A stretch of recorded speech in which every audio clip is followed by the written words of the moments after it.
महाराष्ट्राच्या राजकारणात खळबळ, एक व्हिडिओ, एक आरोप आणि त्यामुळे उडालेला गदारोळ। राज्याचे कृषी मंत्री माणिकराव कोकाटे यांच्यावर सभागृहात रमी खेळण्याचा गंभीर आरोप आणि आता वंचित बहुजन आघाडीने थेट मागणी केली आहे। कोकाटेंचा तात्काळ राजीनामा द्या। पण नेमकं काय घडलं, का आहे ही मागणी आणि यामागचं सत्य काय आहे? नमस्कार, मी तन्वी सुनील आणि आपण पाहत आहात प्रबुद्ध भारत। विधानमंडळात जिथे शेतकऱ्यांचे प्रश्न, जनतेच्या समस्या यांवर चर्चा होणं अपेक्षित आहे, तिथे कृषी मंत्री माणिकराव कोकाटे मोबाईलवर कथितपणे रमी खेळताना दिसले। हा व्हिडिओ काही पत्रकारांनी सोशल मीडियावर शेअर केला आणि त्यानंतर राजकीय वातावरण तापलं।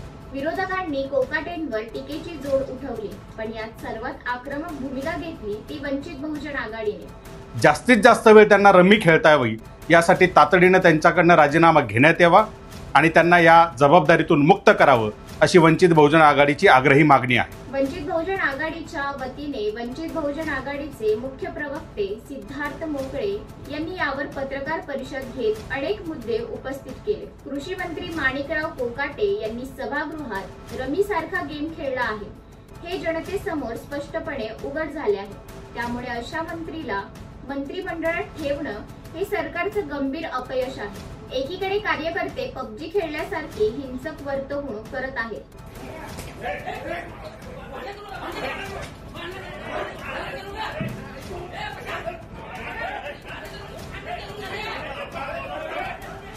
आणि दुसरीकडे मंत्री सभागृहात रमी खेळत आहेत। हे महाराष्ट्राच्या लोकशाहीची थट्टा आहे। कृषी मंत्री पत्ते खेळत नव्हते असं म्हणत असले तरीही फुटेज आणि व्हिडिओ हे स्पष्ट सिद्ध करत आहेत की ते गेम खेळत होते। हे फक्त पत्ते नव्हते, जनतेच्या विश्वासाचं आणि शेतकऱ्यांच्या प्रश्नाचं विकृतीकरण होते। जेथे जनतेच्या ज्वलंत प्रश्नावर चर्चा व्हायला हवी तिथे मंत्री मोबाईलवर गेम खेळतात, हे अत्यंत लाजिरवाणं आहे। मुख्यमंत्र्यांनी चुकीला मान्य केलं तरीही कृती शून्य आहे। जनतेच्या प्रश्नांवर गेम खेळणाऱ्याला वाचवणं म्हणजे संपूर्ण सरकारचं अपयश आहे। मंत्री म्हणतात मी स्किप करत होतो, पण पत्त्यांवर स्किपचं बटन नसतं। ही जनतेला फसवण्याची थेट पद्धत आहे। सीसीटीव्ही फुटेज सार्वजनिक करा, दूध का दूध, पाणी का पाणी होऊ द्या, वंचित बहुजन आघाडीची मागणी। अधिवेशनातील सीसीटीव्ही फुटेज बाहेर आणून सत्य जनतेसमोर मांडावं। जर मंत्री निर्दोष असतील तर त्यांचंही संरक्षण होईल आणि दोषी असतील तर कारवाई व्हावी। मराठवाड्यात खतांचा तुटवडा, शेतकऱ्यांच्या आत्महत्या आणि प्रश्न गंभीर असताना कृषी मंत्री मात्र निवांत पत्ते खेळतात, हे दुर्लक्षित करता येणार नाही। जर मंत्री पत्त्यांमध्येच अधिक रस घेत असतील तर त्यांना मंत्रीपद सोडून 24 तास रमी खेळण्यासाठी मोकळं सोडावं। छावा संघटनेच्या कार्यकर्त्यांवर हल्ले, आंदोलनकर्त्यांवर कारवाई आणि मंत्री मात्र मजेत।